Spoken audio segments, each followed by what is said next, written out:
Hi guys, welcome to Dhuru Labs. In this video, what we are going to see is Python while loop. Okay, so what is Python while loop? Python while loop will execute set of statements whenever the condition is true. If the condition is failed, then it will come out of the loop. That is Python while loop. Let's see in with an example. Okay, so I am put first I equal to 0. Okay, so while I is less than 5, then print something. Okay, I'm printing I.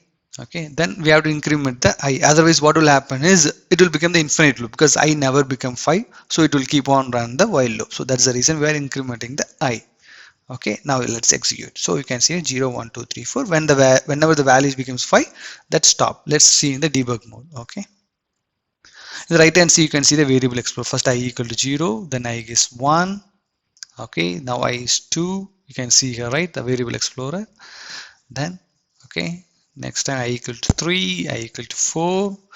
When I is 5, it came out of the while loop, so the program executed. Okay, so apart from this, while loop have an else class. Okay, let's see what is else class here. Okay, output, let's else class.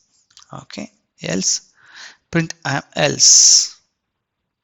Okay, okay, so let's put, yeah, I am else. Okay, so now let's execute.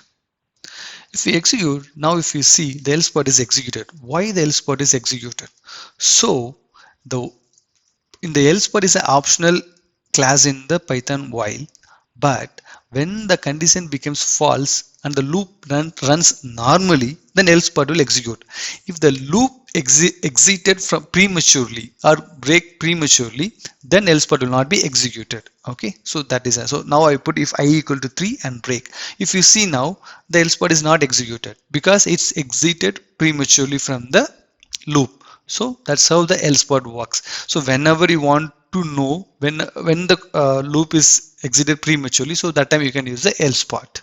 Okay, so that is the use of the else class here. Okay, now if you see I equal to C, so the loop is not exited prematurely, so the else part executed, sorry. Okay, so I hope you guys are now clear with the while loop. Okay, if you have any doubts, please ask in the comment section. Thanks for watching Dhuru Labs.